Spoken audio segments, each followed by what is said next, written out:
quick.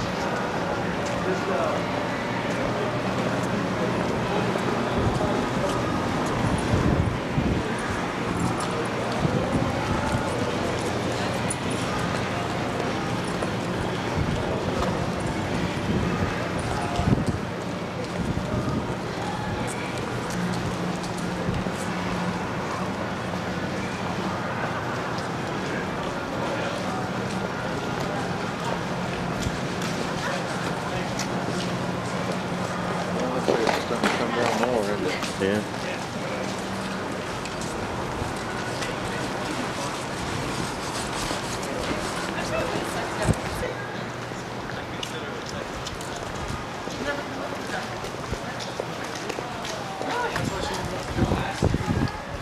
A deformation booth. Yeah.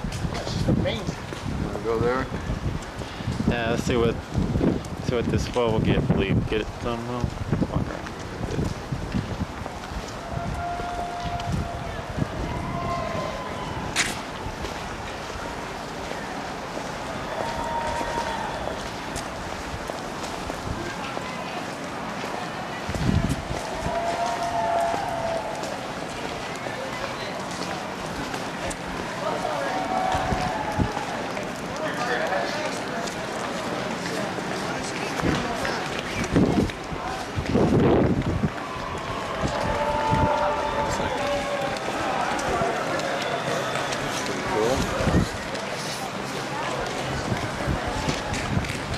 Come back this way anyways. Huh? You don't know?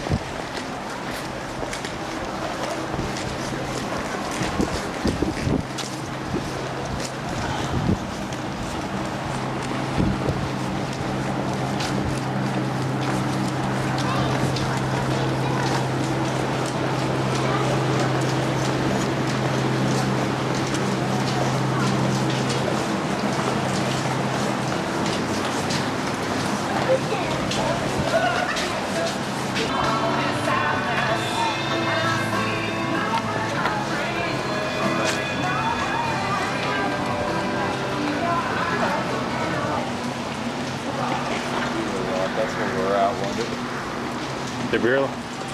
Now we're We're down. That's Yeah. where the first one was parked at. yeah.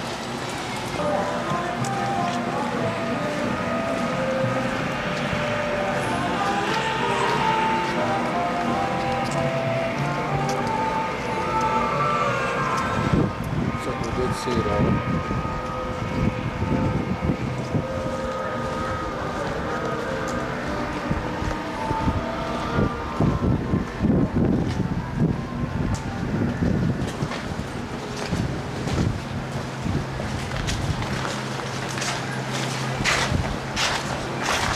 I'm already halfway through life before I even play that.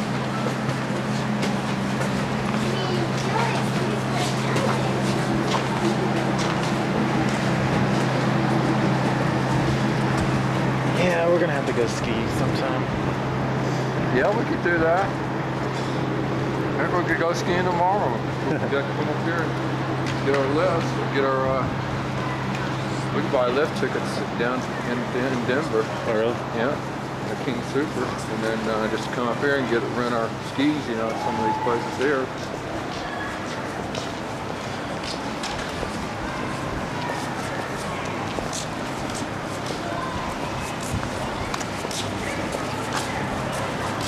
You know, walk over there by that rock, see all those people. Yeah.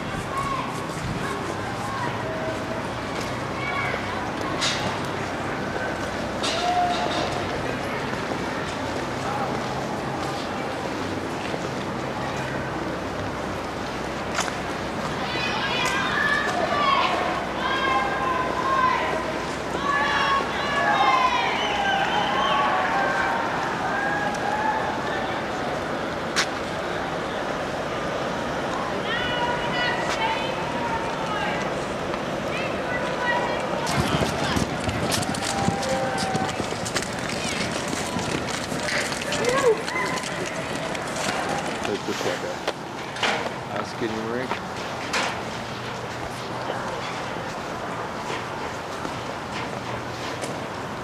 This is that bike.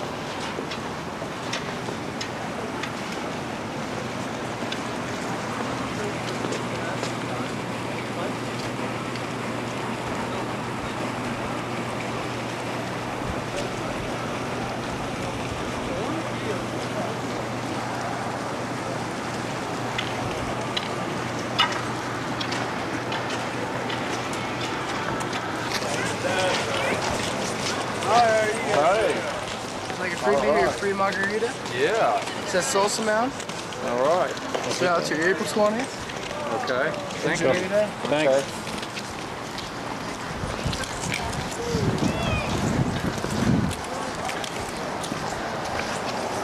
Purchase for dinner. Too bad we're not going to be here long enough to take advantage of it.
We've got a live look for you this morning from our CDOT cameras. This is I-70 and Georgetown, and you can see kind of wet, kind of slushy up there. But actually, the real storm is not going to hit so much the mountains, but the Front Range.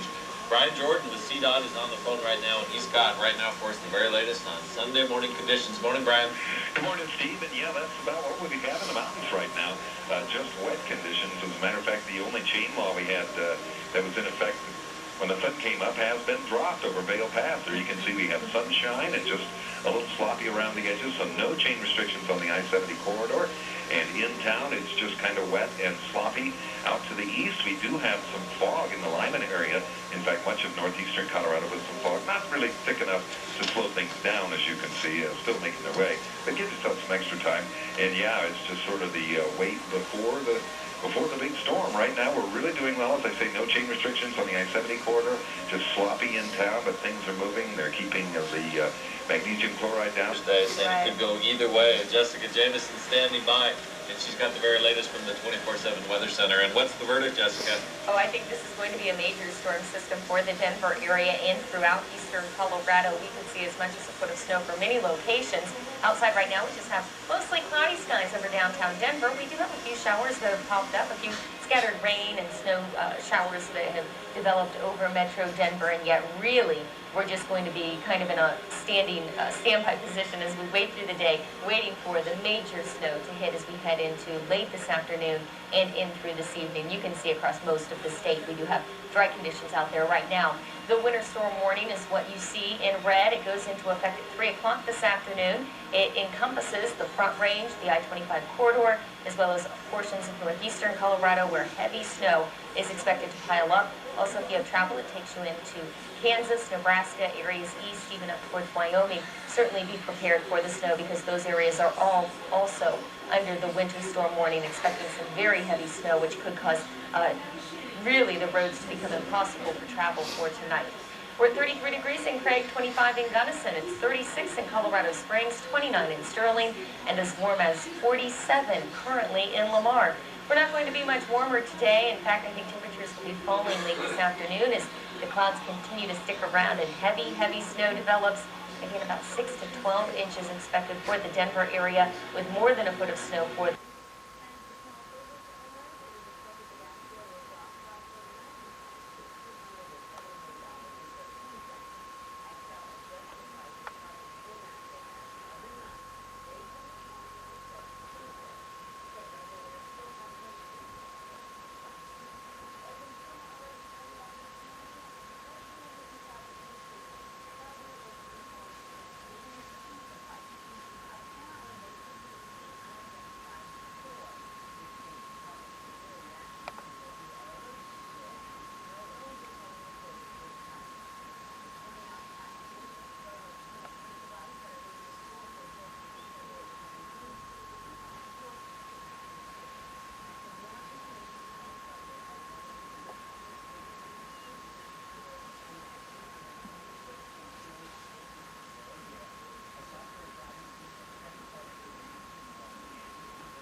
HD Doppler dog.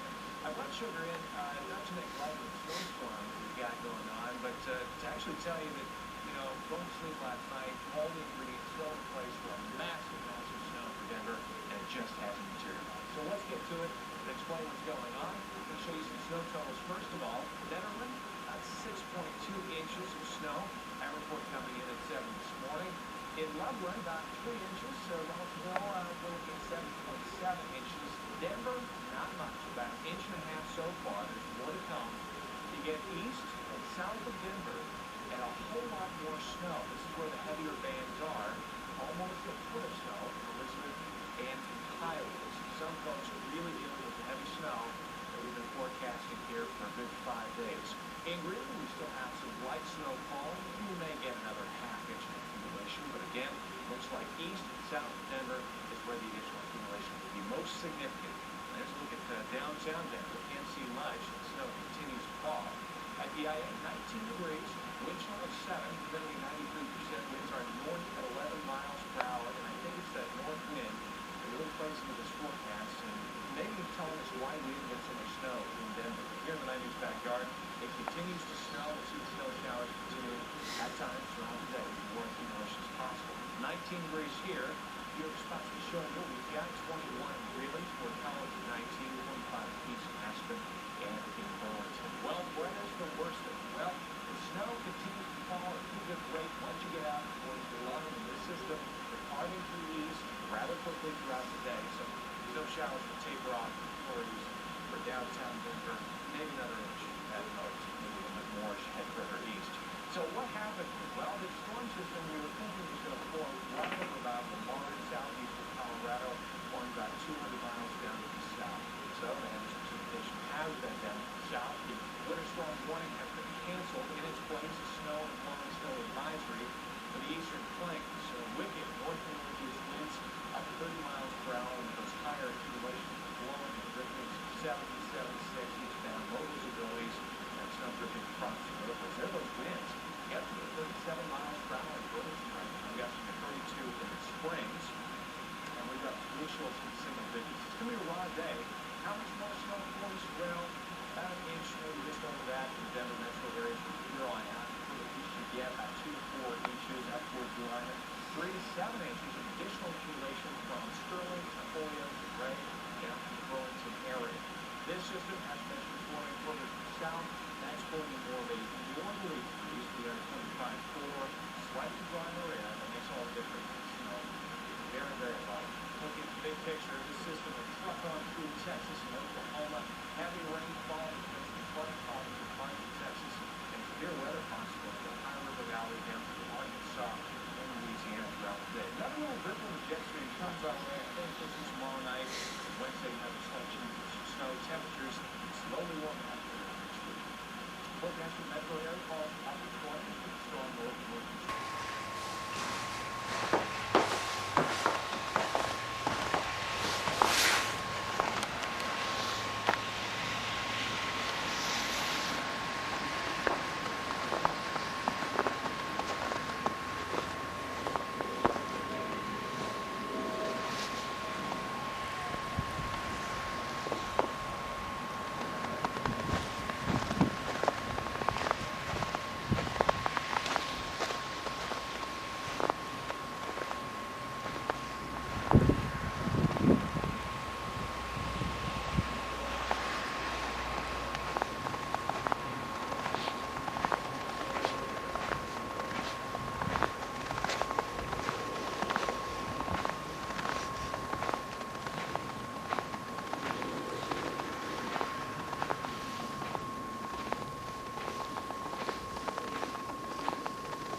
So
we'll have to leave my house about 5.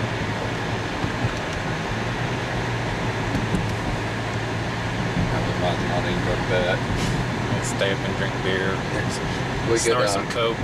you know, tonight I'll try to call Mary and see if she wants to walk down to Town Tavern and have a drink after work. Even though she won't be working, but I can't see anything now. That one wiper blade froze up. Yeah, I can get that big chunk off. Stay like this, I'll be alright.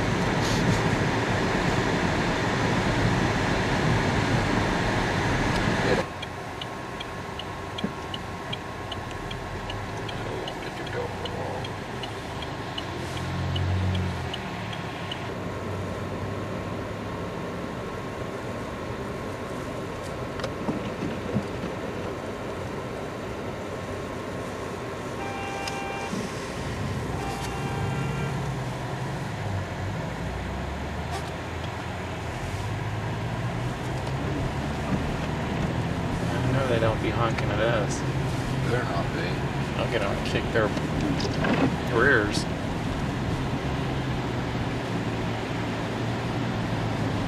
Yeah, your foot's right there. Right here. Next Where there's McDonald's lighting is now. Remember there used to be a car lot here? Yeah. Right there. Now they made it into McDonald's. Believe that? How many more McDonald's do we need in this world?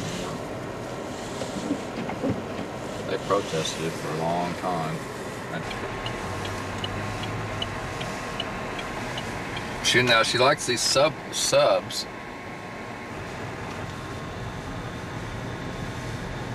She should go to the Subway. Get the low carb one. Yeah, well that's what she usually she usually orders from this place called Silver Mines.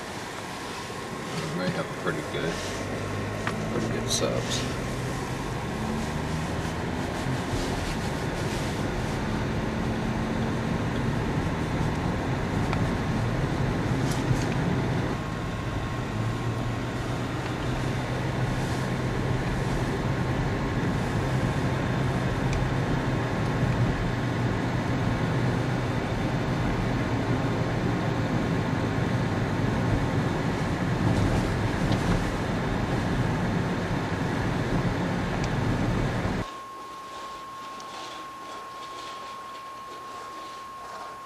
It's dark now, as you couldn't see.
On our way to drink some beer.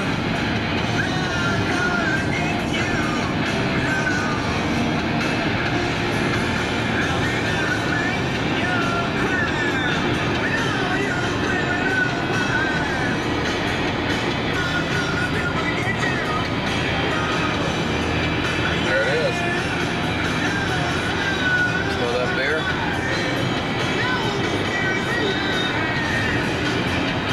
Yeah, that's some good smelling beer right there. That's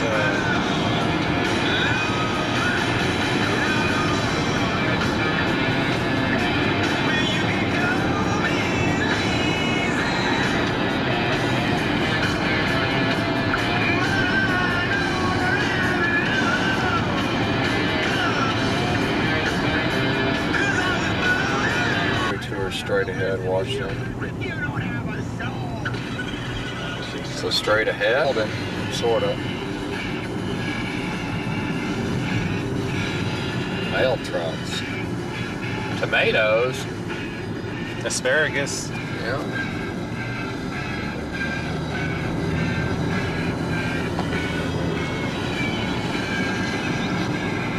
Pretty through there.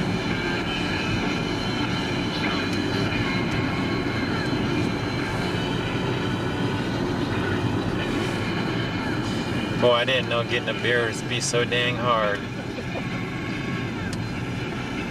Going through Redneckville. Didn't know they had rednecks in Colorado. Yeah.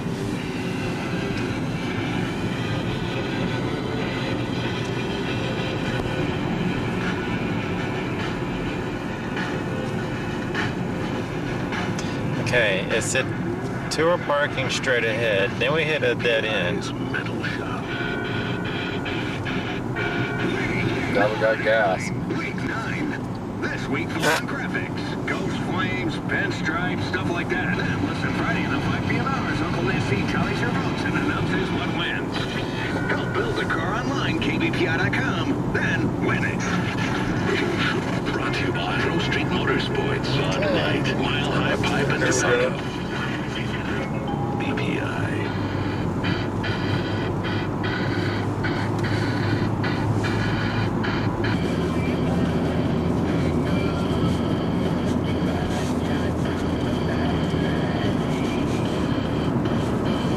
That's one big plant. Yeah, it goes for miles along there.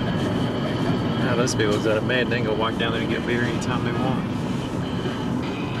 That smells like some good beer. Can't wait to get that smell into my body.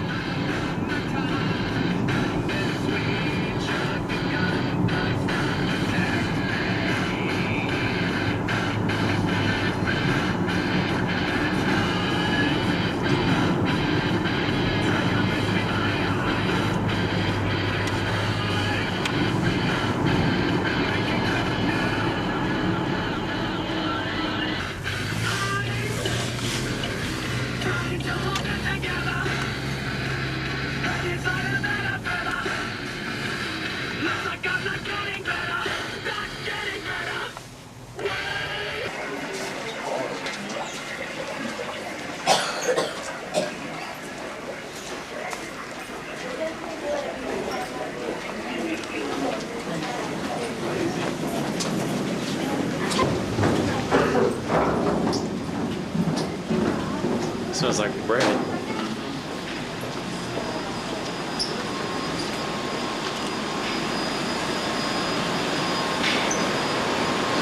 this is our brew house. It is also called our copper kettle kitchen.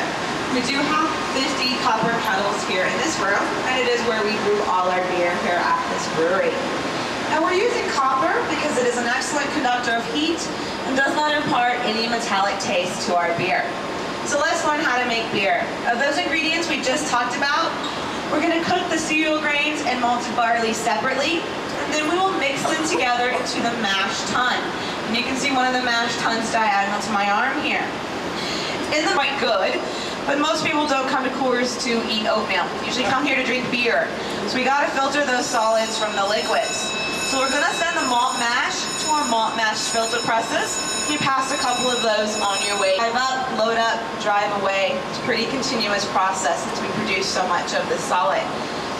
When we're finished with that filtering process, we now have a liquid called the... Remember I said hops was like a spice. So in here, the hops is seasoning the malt extract, and we're gonna end up with wort, W-O-R-T, which is a German word for unfermented beer. Now I'm gonna take you around the other side in order to finish the brewing process.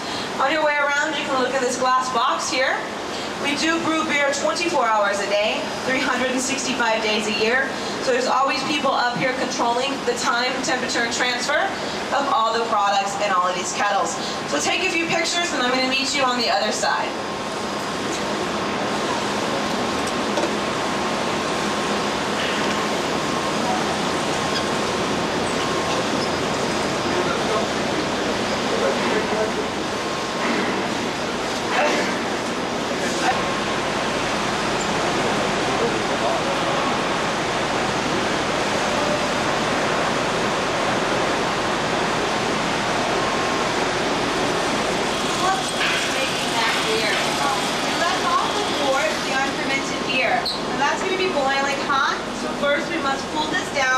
By sending it to a wort cooler, which is very similar to a radiator on a car. Really cools the product down dramatically. Next, we're going to go into fermenting. Now, malted barley contains brewable starches and enzymes.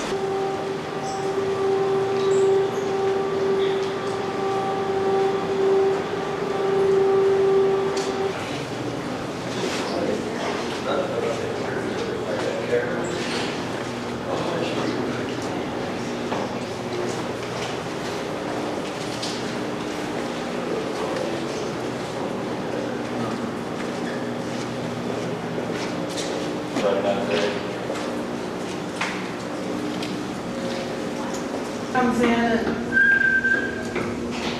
they pull it in and they move it out. Or they can pull in ingredients there. Really good.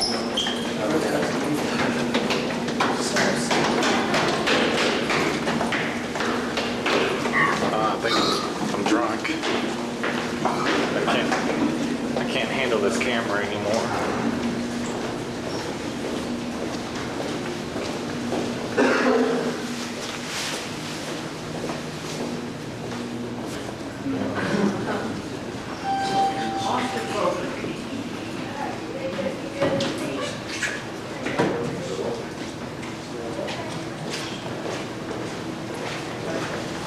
And then we will send the germinated barley up to the kiln.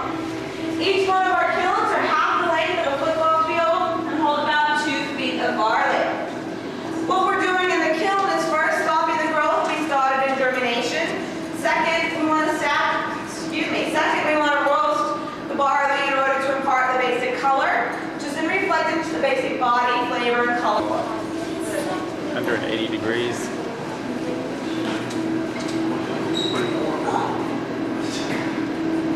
Size of a football field. Rootlets that contain brewable starches and enzymes. Those brewable starches are very important because in the brewing process, they're converted into sugars. When we add yeast, yeast consumes the sugars and lets off CO2 and alcohol. So you cannot create beer without malted barley. Quick little recap.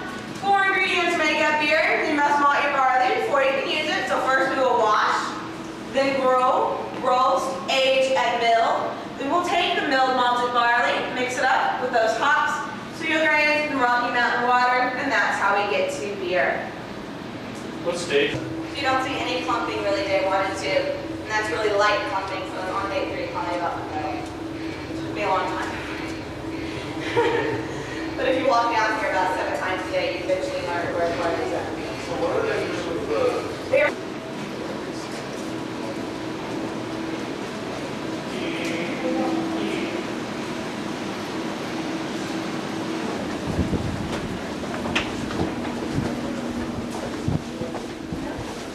The other 55% of our product is going to be sent out in refrigerated trucks. So it's actually a pretty even split between rail and truck. We're next going to move around the corner. First, I'm going to tell you a few perks I have being a Coors employee over the age of 21. You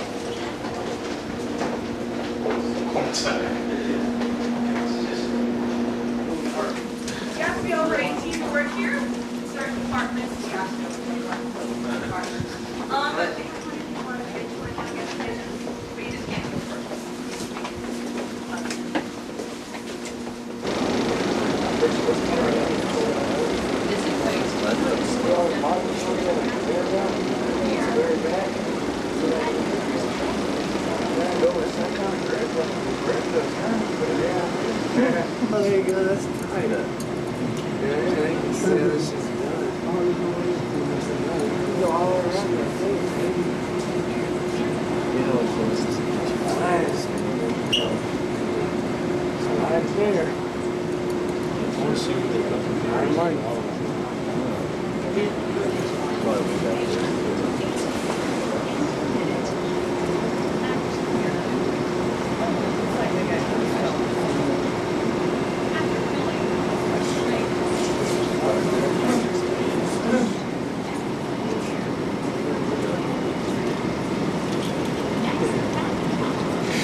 The next step is to get that beer into bottles and cans.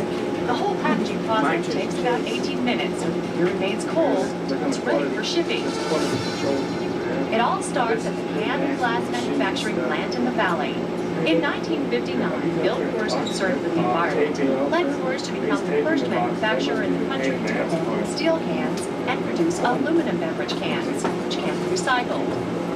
To this day, Coors is a leader in solid waste reduction.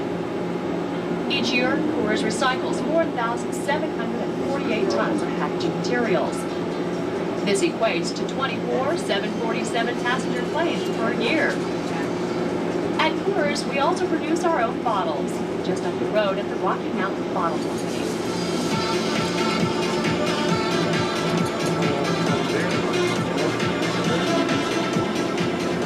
Once the cans and bottles are manufactured, they're shipped to our state-of-the-art packaging plant here at the brewery.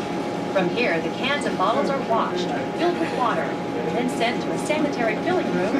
Air is pressurized and filtered to maintain sanitary filling conditions. The can filling station fills between 800 to 1,800 cans per minute. It's important to package the beer quickly to keep it cold and maintain freshness. After filling, bottles are sprayed with CO2, while cans are sprayed with steam to remove any film or air that might hurt the flavor of the beer. So it's passed through the volume check machine to make sure every can you buy has just the right amount of beer. Then bottles are labeled. Cans and bottles are arranged into groups for packaging. Here, they're loaded into cardboard boxes and stacked onto plastic sheets so they can prevent oysters. Finally, the beer is loaded into temperature-controlled trucks and rail cars designed to keep the beer cold and preserve the fresh taste of the Rockies.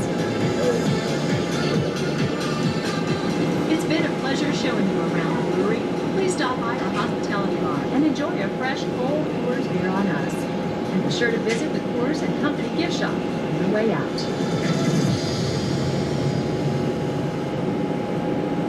I'm having trouble with that one there. The Keystone one? Yep. Can't get the boxes to open up, I guess.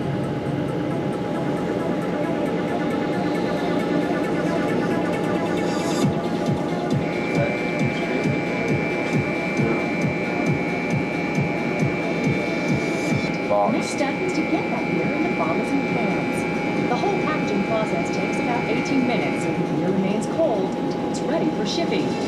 So you think it's cold in It all there? starts at the can and glass manufacturing plant in the valley.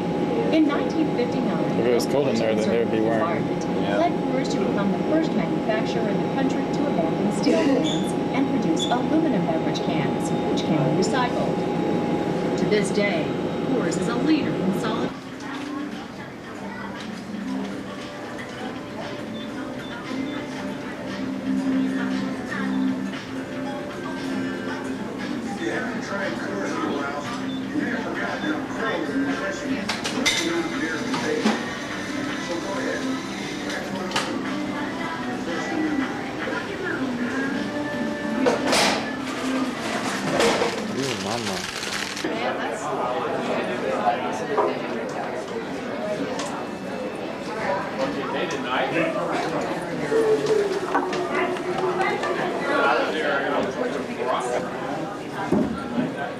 This is us drinking beer. This is my hand reaching towards my Zima. Look at my Zima drink. That's me. You don't see me much on camera. This is what I'm wearing today. I'm having some sunflower seeds. Sunflower The seeds. flowers. Huh? Next picture of the flowers. The carnations.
Give me one of those.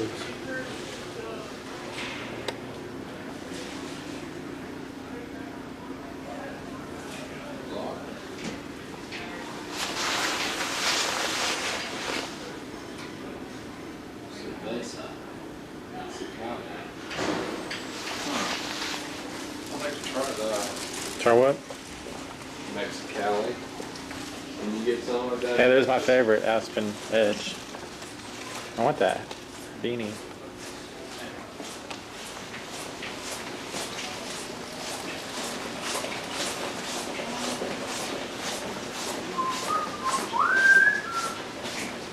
Yeah, little Pete. Thank you. Great.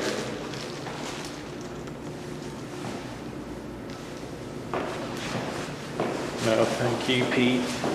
Thank you for the free beer today. Starting to snow again. What'd they say this water was for the filters? Yeah, it's for cleaning.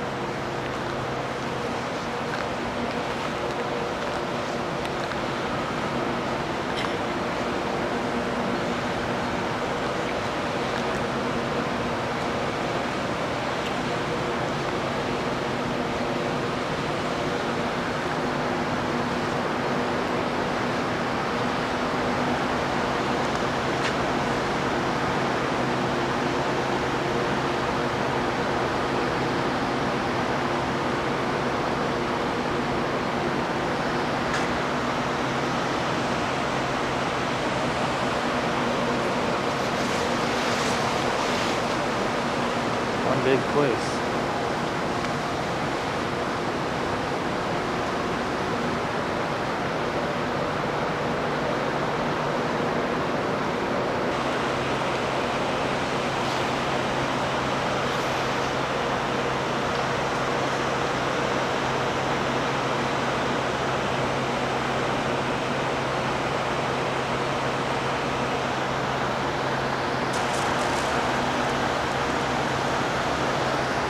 We Pretty. gotta wait on the dang shuttle. Look, a Canadian geese. All the way to Tulsa. Canadian geese. Haha. I know my geese. On the back. Alright. Hey, you want me to hold my stuff?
definitely go there again. Yeah, we'll take it right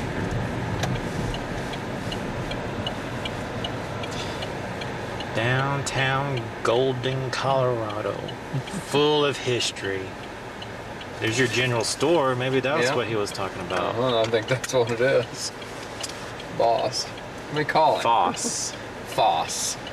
Is that what it says? Foss? I thought it said Stanford. Stanford and Son. That's where we start. Gold miner. Welcome to Golden. Right there it is.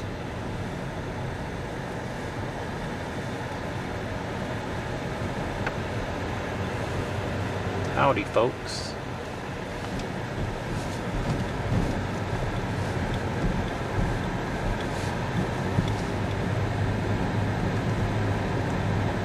It does look nice with the statues and all that. Yeah. Golden Hotel. Looks like he's fishing or whipping something. Could be beating his wife, for all I know.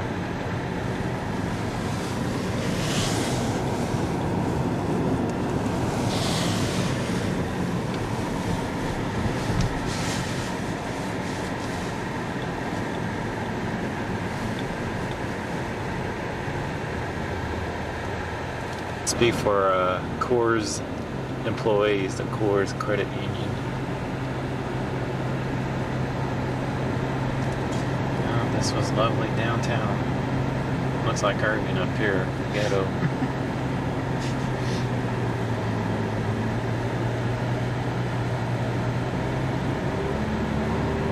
There's 58th and 6th right now. Which way, right? Should have gone that way. Come back.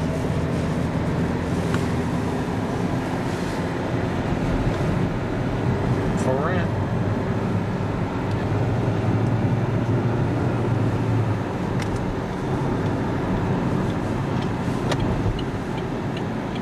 Howdy, folks.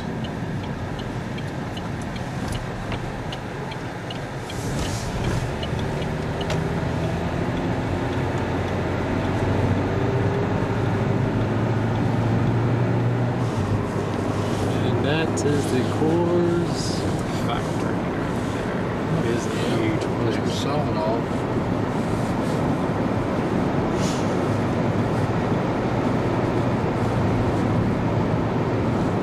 And there goes another tour in.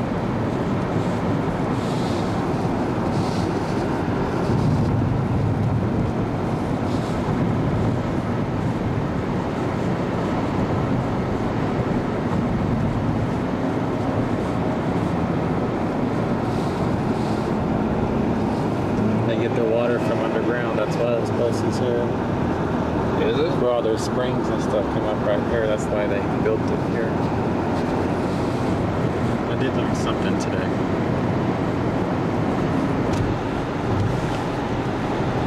Denver skyline. Can't believe you can actually see the skyline.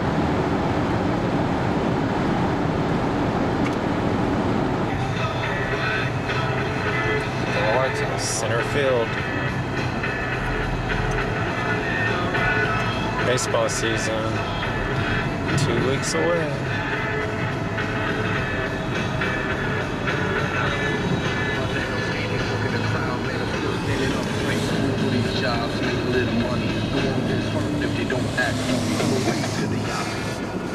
Invesco Field.